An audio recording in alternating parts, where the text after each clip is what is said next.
everybody, and welcome back for another episode of Two Funny Astronauts. Welcome back, folks. Thanks for listening. I'm Mike Massimino. I'm Garrett Reisman, and together we hope we are two funny astronauts. Now, again, we're not claiming to be funny people, just funny for astronauts, except for Garrett, I would say, is very, very funny for anybody.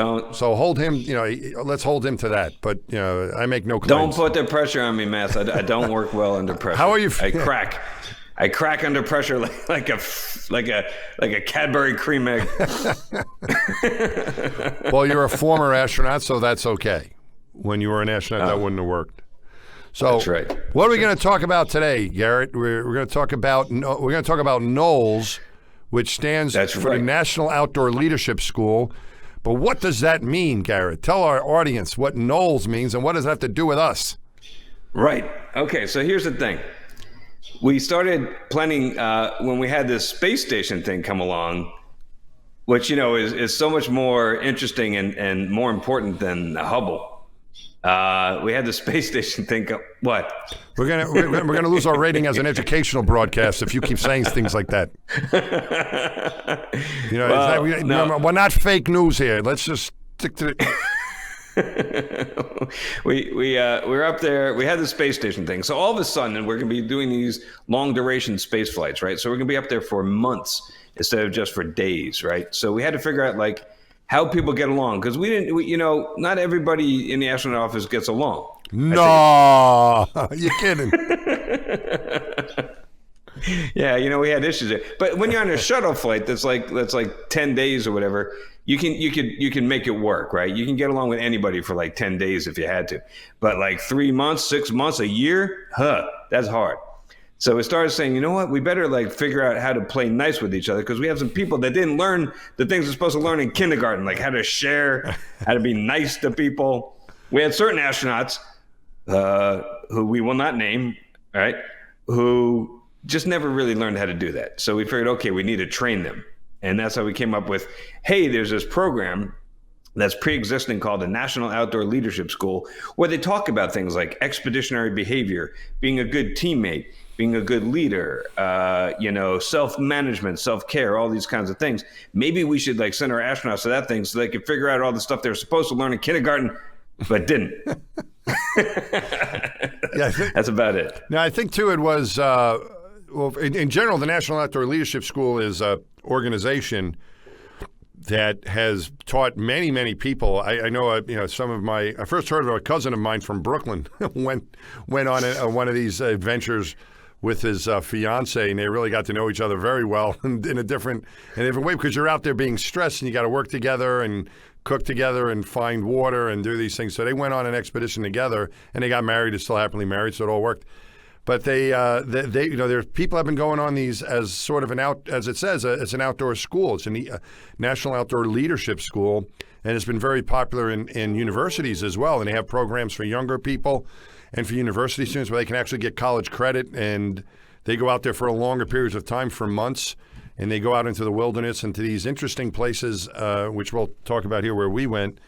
So it does serve, I think, a very good purpose in learning about leadership and getting along, leadership and followership. You trade off who's going to be the leader and so on. And in addition to learning how to play nice, I thought too, Garrett, that it was learning the ways that you react under stress, because if you're just hanging around the office, in civilization, you don't get stressed as much as when you're outdoors, when you run into bad weather and you're maybe not getting all the sleep you want, and you miss home, and you've got to worry about not getting dehydrated and enough food and where you're going to go, and all these things can actually accelerate the stress process pretty quickly.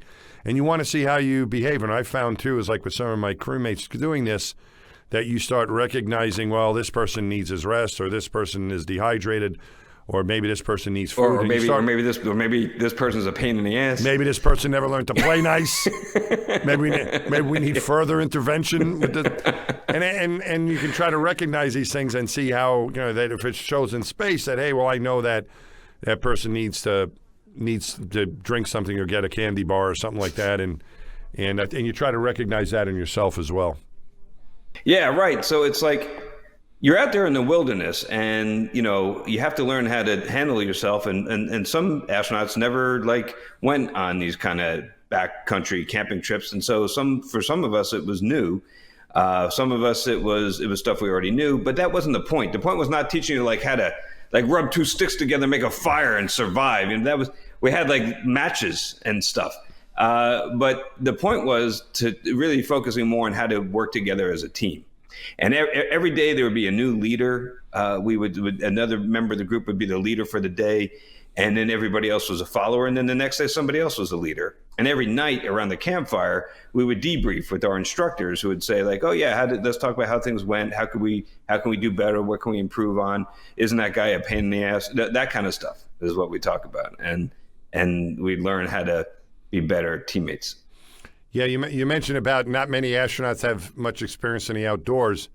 I was one of those guys, right? So going out there was all, you said it's not survival. They do give you food. I think that's why it categorized not as, because they did give you food, and they did give you like a little stove that you could, and fuel to cook with.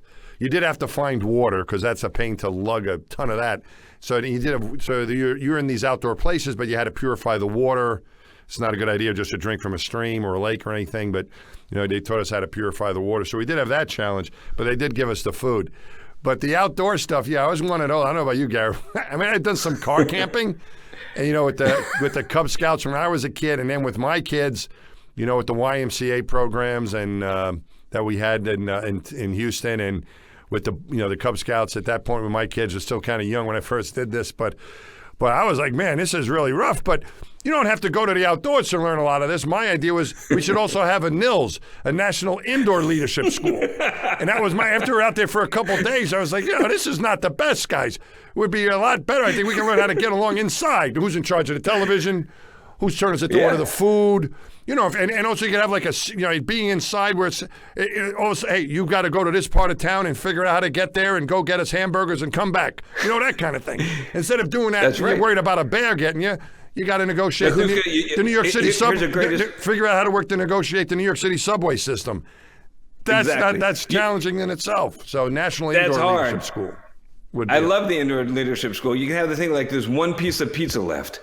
Right. And who's going to get it, right? And how are you going to split it? And if it's like, if you can cut it with and not mess up the cheese and the pepperoni, that's hard, right? Yes, exactly. That would be also good teamwork training. So, but we were out there. They didn't like that idea. They took us. No, they didn't like that. I think you're onto something though. Maybe we should start that. Yeah. But we went to a bunch of different places. So like we would send people out into the Canyonlands of Utah. And you'd be out there for a couple weeks, and you have to carry everything you need on your back. So we had these like 70-pound packs that we're carrying around, 80 pounds. I don't know. It was a lot.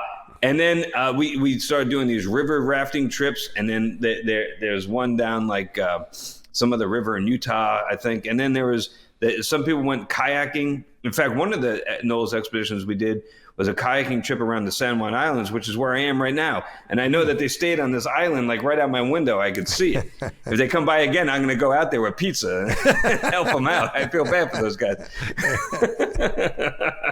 But we were in the Canyonlands, and in the beginning, we were just trying to figure out if this would work. Mm-hmm. So we did some trial runs, and I was on one of those. It was myself, Peggy Whitson, who would later be my commander on the ISS, and Carl Waltz, Barbara Morgan, who was Kristen McCullough's backup for the first teacher in space that flew on Challenger.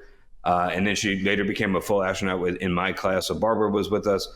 And we also had Mike Foale, who was on the Mir when they had that collision and the fire. He had some rough times of it up there on the Russian Mir station. And then and Roberto Vittori. And I'll tell you, there were some funny moments there. And one of the ones I remember was we're going to sleep one night, and we set up our camp, and only after we set up our camp, we saw maybe 50 feet away, there's a rattlesnake. Okay, there's a rattlesnake, and it was doing its thing up against the wall of this cliff that we were camping next to.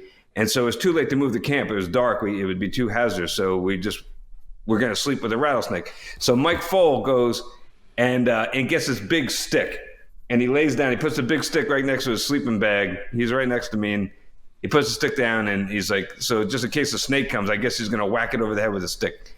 And he looked at me and goes, I got to do a British accent. Hold on.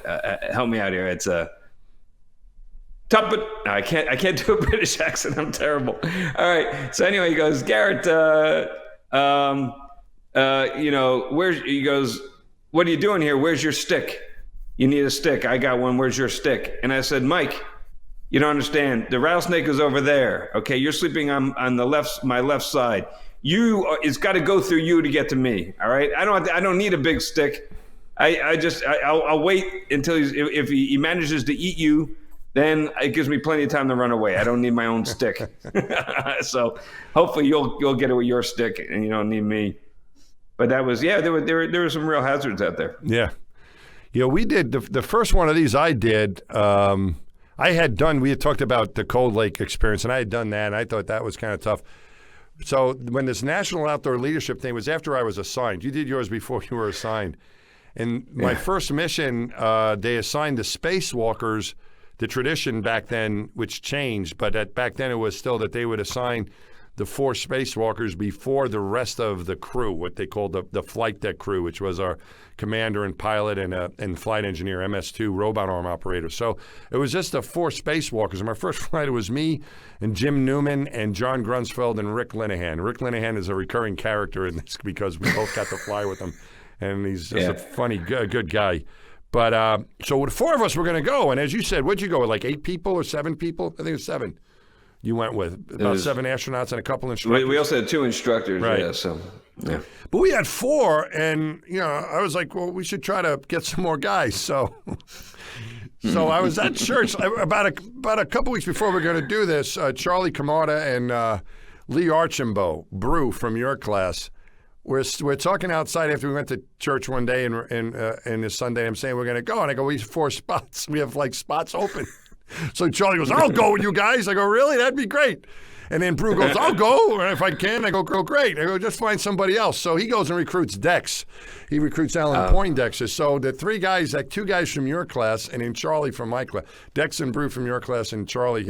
And so we had a really good group going. And I didn't know what we were getting ourselves into. I was like, I've been through Cold Lake. How bad could this be? So what we decided to do was to save money. We were all going to travel together to the airport, and we chipped in whatever the allowances would be, and we got a limo to come get us.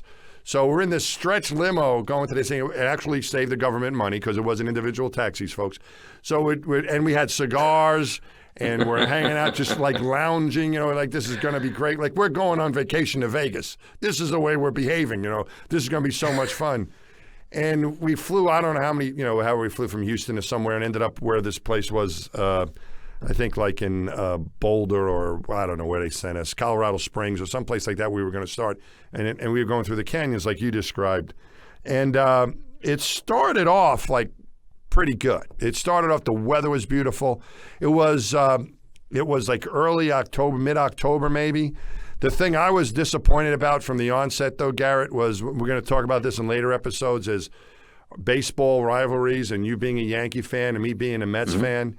And we did this in 2000, right? And what happened in the World Series in 2000, Garrett? Who was playing each other? Yeah, that would be the Yankees versus the Mets. That was a Subway Series in New York, a Yankees-Mets World Series. That had never happened in my lifetime. That was a great series. That was we'll talk about the outcome another time. But but before that, so this was something that I had been looking forward to since I was a little kid, and now it's happening right when we're at Knowles. Like I think they started the games on a weekend, so I got to watch the first 2 games, and then we were off to Knowles. And I was telling the instructors, I bought a Walkman, like a transistor radio Walkman, so I could listen to the game. And the guy's like, you're not going to be able to get in the reception. I go, this is the World Series. How can I not listen to the World Series? Because you're not going to be able to. I go, he said, if you bring that thing, you're going to have to carry it the whole time. You can't leave it out. Remember that thing was leave no trace? That's You're not right. allowed to step on anything you're not supposed to. You got to. The whole thing about what you do with your poop was a whole issue itself. Nothing couldn't change anything. Yeah, we couldn't change anything. So I'm like, I'm bringing this thing. I'm going to try to listen to the World Series. And how am I going to miss this World Series? So, of course, we get out there and we're, as you say, with these packs, and every ounce more or less counts when you're carrying it on your back or like a mountain goat up these, these little things. And so it was, whatever that thing weighed wasn't much, but it was a pain in the neck. And of course, I got absolutely no reception. I had no idea what was going on with the World Series the whole time, and I'm out there in the wilderness. So that's how we started off. And given how things worked out for the Mets, I think that might have been a blessing. Yeah, but I didn't even know the outcome. I didn't know. I'll get to the outcome at the end.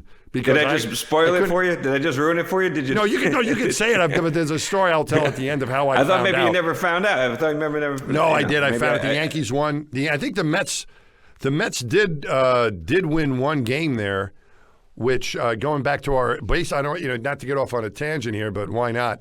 They won that. I think they won like the third game, maybe, or the fourth. They won, but they broke Joe Torre's streak of consecutive World Series victories.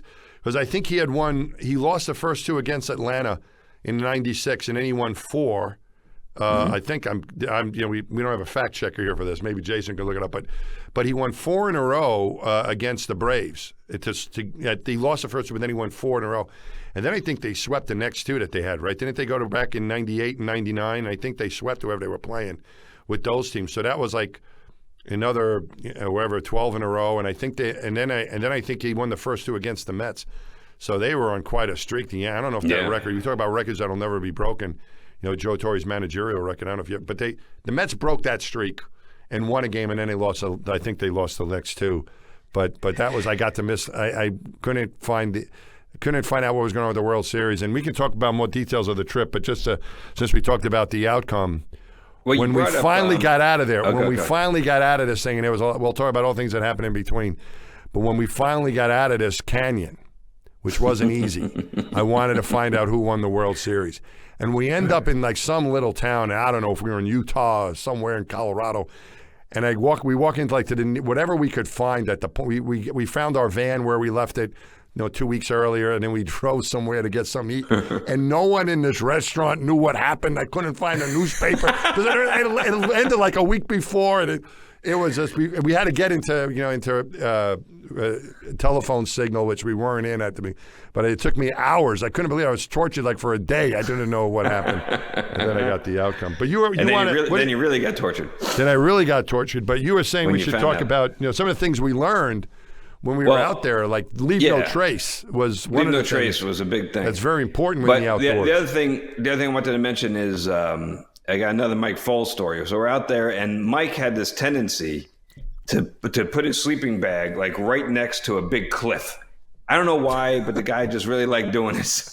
he would lie down. Probably to make you nervous.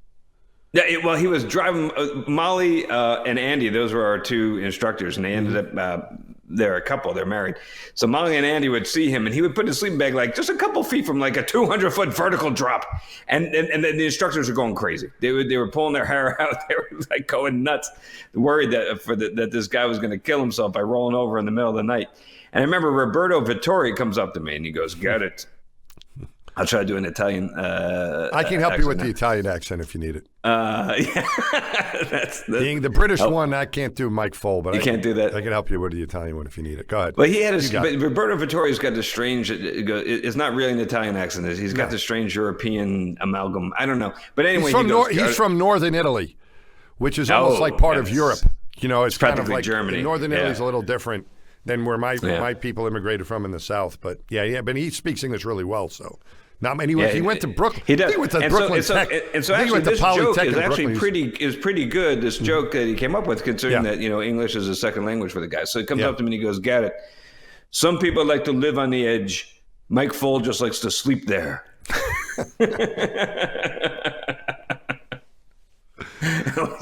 It says a lot, I think.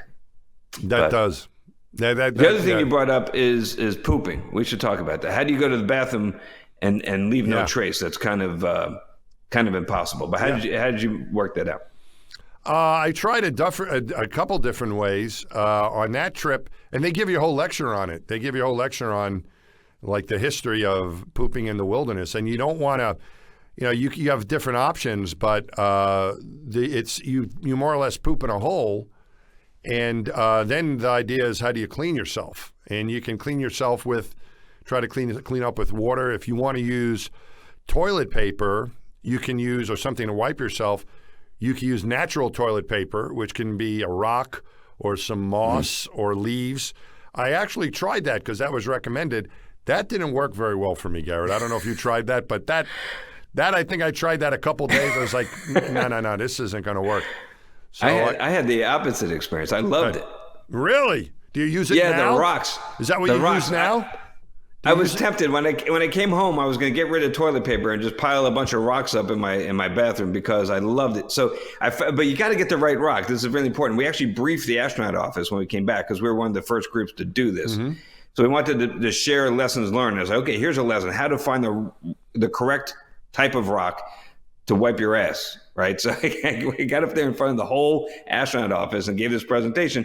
And I had a demonstration. I had different samples. So I just there's one piece of lava with all these jagged edges. I'm like, this is bad. Yeah. You don't want this. This is no good. But then you find at the bottom of the stream beds, you find these nice, smooth, round rocks. They were perfect. And especially if they have just a little coating of dust on it for a little bit of abrasion. That's what you need. That helps. So I'm like, this is ideal. This is the kind of one you want. And I'm telling you, I got so used to it. I really did. When I came back home, I really thought about maybe I should, because it works great as long as you pick the right rock. Yeah, no, that wasn't for me. I remember your briefing, and I listened, and I was very very inspired by it. I found it very educational, but when I went to practice, that wasn't going to work. So I ended up using real toilet paper, and you couldn't just bury the toilet paper. So we had the option of either trying to burn it, which is what I tried on my first Knowles expedition, trying to burn the toilet paper, which was a bit of a project, or you could pack it out. And what that means is you're going to carry around this used toilet paper, and it's amazing how economically you can use a piece of toilet paper when you got to walk around. So I didn't use very much toilet paper, but that was kind of a big. So now to deal with that. So after that, all you need is a fortune cookie. Really. A little fortune. It's amazing what you can get done with one little sheet of toilet paper. When the pandemic hit a year ago, and people were looking for toilet paper for whatever reason, I was like, I only need one roll. I can make it for months. That's what I learned from Knowles. Yeah. You're like, don't worry. I have a roll of stamps. I'll be fine. It's amazing. It's amazing how many times you can fold a piece of toilet paper to get a clean part of it to get a good shot at yourself again. So, a lot of being for our listeners, we should point this out. A lot of being an astronaut is really just advanced potty training, right? So it's this whole experience that we're talking about now. When you go up into space. What's the most common question you get asked, Mike, when you're out in the public? What's the one thing everybody wants to know? What is Garrett like? What's it like to be friends with Garrett? That's number one. No, but the bathroom. All right, what's number two? What's number two? Aha, that's a good one. Number one and then number two. Those are and number two. That's the most number one and the number two most popular question. So we'll have to cover that at some point. We're not going to do it now. Number one and number two. Yeah. So yes, going to the bathroom is something that everyone does, and they want to know, how do you do it up there? Yeah. And then so you had to learn how to do it on this Knowles thing with rocks or burning your toilet paper or using a postage stamp. And then you had to learn, in space, it's a whole different advanced potty training. And then and then the other thing that I did, I don't think you did one of these, but we lived. Another analog that we did was this Nemo thing. We lived in this habitat on the floor of the sea for 2 weeks. We lived out there at the bottom, just off the coast of Key Largo in Florida, and there's this Aquarius habitat. And there, when you go to the bathroom, that's a whole nother ordeal. It has its own peculiarities. So we could talk about that sometime. But the point is that basically, you don't realize this when you become an astronaut, but you got to learn how to poop under duress in extreme conditions. That's really what it's all about. But that's a lot. There's a lot of the training, and it's how to do all that. But that was some of the things we learned at Knowles. The group that I went with when we first started out that first time on this adventure. As I said earlier, the weather was really nice. I couldn't get good reception on the World Series, which was disappointing. But the weather was really nice. And whenever we'd have to go through a stream, there was a lot of up and down stuff. We had a lot of rock climbing and then rappelling down. And we would walk across the edge of kind of on the plains for a little bit and up and down and all this. And we would occasionally have to cross a stream or something. And we were trying to keep dry. I remember we wanted to keep our stuff dry. We didn't want things to get wet. And we were doing a pretty good job of that until like day 3. I remember the first 2 days were beautiful, but day 3 it started raining. And it was getting kind of cold. You know, this was like in October. I think we were there over Halloween even, so it went into November. We were there for Halloween. I remember we had our instructor brought Halloween mass for us to celebrate Halloween. But right about day 3, it started pouring. And it would go sometimes to a sleet and into snow, and it didn't stop. And what I meant, not only were we getting hit with the water and got wet, but we also had to deal with now like raging rivers of water. And there's no other place. Sometimes you gotta, this is the way. You know, it's like, this is how we go. This is the only way to get out of here, and it's through this river. And there was a slot canyon, and I remember it was pouring on us, and the water was getting high. We couldn't really walk through it, but we wanted to remain dry. So we had the idea we came up with, we kind of attached our backpacks to us, and we were going along the slot canyon. It was narrow enough we could use our feet and our back, and kind of like shimmy across this thing. This looked like something out of an Indiana Jones movie or something, but this is what we were doing. I'm there with Charlie Camardo, who's from Queens. And, we're like, we can't stuff's going to get wet. This is terrible. Then we came to a point where we had to get in the water. And so we got in, and it was over our heads, and we just were underwater. And I remember, like, looking and seeing Charlie next to me. We're totally submerged with our gear. And, like, could we get any wetter? It was so wet, a little rain, but we were just totally drenched. As we're coming at we just ride this river down, more or less, to where we're going to exit, and we had a rock climb to get out of this thing, but we were able to get out where we were going to camp at this point. And so you're under the water with your we were under the water with our gear, down? just like going down this river under the water for a while, and then we get out, and we're just totally drenched, and it's still raining, pouring on us. And Charlie comes up to me and goes, "Mike, look at my mouth," right? So he goes like this, for those of you who are watching can see me down. He goes, "Look at my mouth." I'm like, "What?" He goes, "Look at my mouth. What do you see? Do you see something missing?"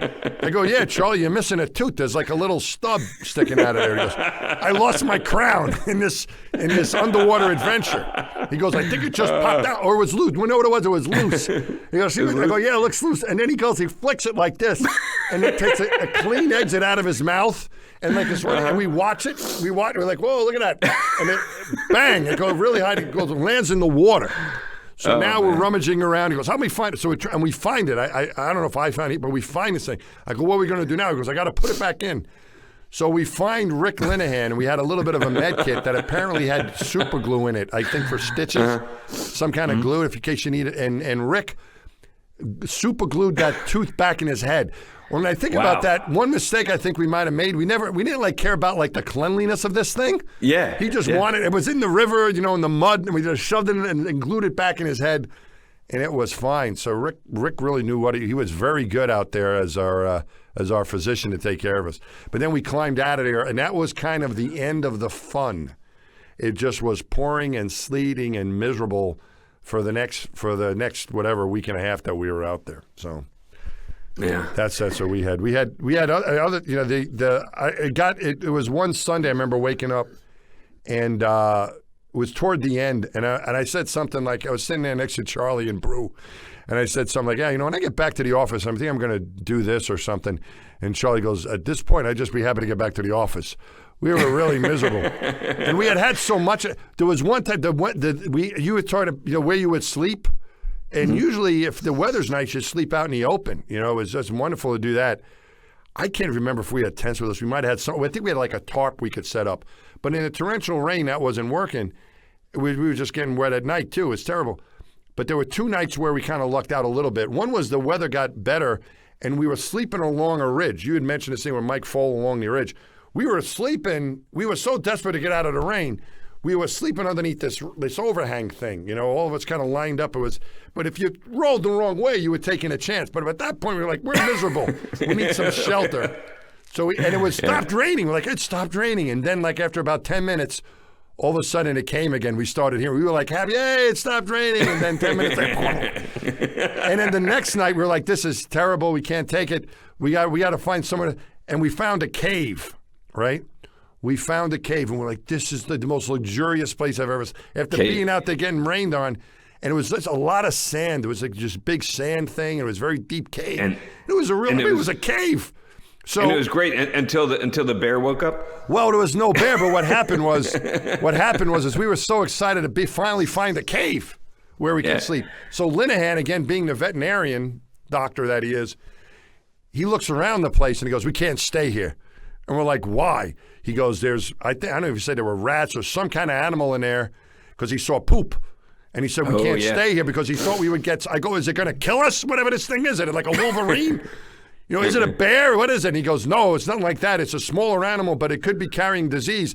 And like, "I don't care. I'm not moving." We're like, "We're staying. We're going." And we just set up we're like, "We'll take it. We don't care. We're not going back out there." And I remember just we got penicillin. It'll be fine. We're like, "We'll treat it when we get home."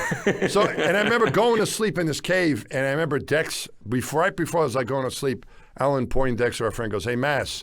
I go, "What, Dex?" He goes, "Did you ever think you'd be so excited about sleeping in a cave?" It was like it was the best feeling to be in a cave. So anyway, that's we had the opposite problem when I was out there. It was too hot. It was too hot, and there was no rain at all. And so it's a worse problem. This is bad because you could die of thirst out there. You got to find water. It's you can go for quite a long time, without food, but without water, you really you only got days really. That's right. And so we're out there, and at one point we were deep in these slot canyons, and deep in the bottom of those canyons there was water, and that was good. But then we had to do this one trek where we had to go out of the canyon to get where we're going and go across a bunch of plains where there was going to be nothing to drink at all. And then finally drop down into another canyon on the other side where we were hoping there would be more water. But so we did it as we planned this out. We did all the mission planning. We tried to be as safe as possible. We actually they had these things called dromedaries, these big water containers, and we filled them up. And then we went halfway out on the plateau, and we dropped these things off, and then we came back. And we filled up more, and we had water depots along the way. Yeah, nice. It was trying to be smart about it. So we did all that. But when we get to the end, we reach the other end, we're completely out of water. We're down to like a quart for all of us. We got nothing, virtually nothing left. And we're really worried about this because if there's not water over here in this canyon that we're going to, we could die, because we were going to have to go all the way back was our only option. And we have no more water left to make that trip. Nothing left in those depots. We were in trouble. So we go, and myself and I think it was myself and Carl Waltz, we went off to try to scout it out. The rest of the group started setting up camp, and we went to scout out to find water. So the two of us went out there, and we come back, and Carl and I have got these really dejected looks on our faces. We're miserable, and we get back, and the rest of the group was looking at us oh shit, they didn't find anything. And then from behind my back, I whip out this water bottle and I pour it over my head. And I'm and Peggy was like, "You little shit." But that was the game, was that you needed water. We had that's what we were worried about at the beginning, because it wasn't, and then all of a sudden it was we got too much water. We'd open our mouth, and it would come, and you didn't have to worry about it. So when it rains, it pours. Yeah. Right, you have is one or the other. But the bigger issue is the not finding the water. But we ended up getting through that. We ended up with all the bad weather we had, and it was cold. It was snowing on us. I remember at one point we had stopped, and they would give us little lectures about stuff out there. They would tell us about the environment. And I was like, this is nowhere to live. You can't find. This is just, there's nothing out there. And there was these cliff dwellers that lived there. Did you go see any of the cliff dwellings out there? That was really interesting. That was and they cool. were giving us this lecture, and we're sitting there listening, kind of over this overhang again, and in this little place where people would live, which is kind of interesting. And the guys, we don't know what happened to these people. I'm like, oh, what? There's many theories. Maybe they ran out of food, or it was, rival tribes back then, and then the guy goes and says, maybe they were picked up by aliens. Some people think that. I'm like, oh yeah, how about this? They were living on the side of a mountain. How about that? And they decided to get out. Maybe that's what it was. Maybe someone said, hey, maybe there's somewhere else to go, like over there, you know? See that food over there where the grass is? Yeah. Maybe we go over there. So that was that. We finally get down to the last day, you know, no World Series. You know, we're just wet and miserable. This is a lot. Remember, we started out in a limousine, right? With the cigars, thinking like we're going on a boys' trip. And we're like, this is terrible. Yeah. How do we get ourselves into this? And it's getting late at night, and where our last campsite is, we had like 2 ways to go. Like one way would have taken us like another day, and we didn't have that time. We had to get out. The other way was to climb up this like cliff, right? So John Grunsfeld, who was a pretty good outdoorsman, and one of the instructors goes and checks this thing out. And it's getting dark. It's already dark now, and we have the helmet lights on. And he says, "Well, we can do it, except it's going to be dark, and it's really exposed. Which means if you fall over, you know, you're going to go. You know, and the rule was generally when you were hiking out there, and I don't like heights, Garrett. We can do a whole episode on that. I don't like. That's what was driving me crazy, like walking around like a mountain goat, you know, on the edge of this thing. Kind of got to me after a while, But, you know, the rule was, I think if you could fall down, you want to keep one body length away from the cliff, from the edge. Because if you fall over, you know, your body will boom, and then you'll stay there. But if you're less than that, if you fall, you're going to go over. So we were going to have to like walk up these things, and it was going to be hand this to that guy and get up this thing, which seemed pretty high. It was a pretty high thing. And I was like, this is terrible. Like, we're going to, you know, can't we get a helicopter? Let's just cry uncle. You know, I think we've all learned a lot here. It's the end of the thing. Why do we have to risk this? And I remember Brew comes up to me, Lee Archambault comes away, he goes, Mike, let me talk to you about something here. Let me tell you, I think we're going to be all right. I go, why in the world did you think that? He goes, Mike, these instructors are responsible for us. Can you imagine if one of us gets killed doing this thing? Do you know how much paperwork they're going to have to go through? There's no way they're going to let us die. They go, all right, I'll trust you. And that's what we did. We ended up, you know, climbing and getting out of there, sleeping that last night like on a plateau or whatever it was, and then heading back, looking for civilization. It took me a while to figure out who won the World Series. And then we get back to Houston. The limousine's waiting for us. And much different scene. And when it pulled up to my house, we were just dead. All that, you know, we needed a shave. I didn't shave for 2 weeks. We were all like just smelly, and even though we couldn't take enough showers to get the stink off of us. Like the stuff they gave us, some gear, you know, my wife just threw it all out. She says, I can't even clean this crap. Everything that I got thrown away. They gave us these really good hiking boots, which were just beat to heck. Everything, and we just rolled out of there. And you know, my wife's like, how was the vacation you were on? It was completely, you know, the scene leaving, if you had it before and after, we just like, oh, we just want to lay down.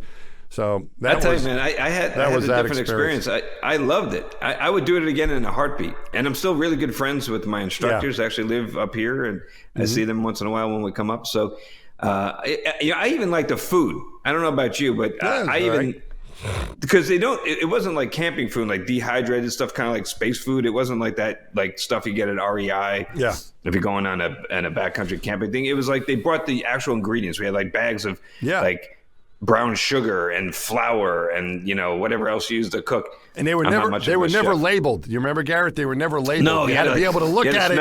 And God forbid you mix up the sugar with the salt, you were in trouble.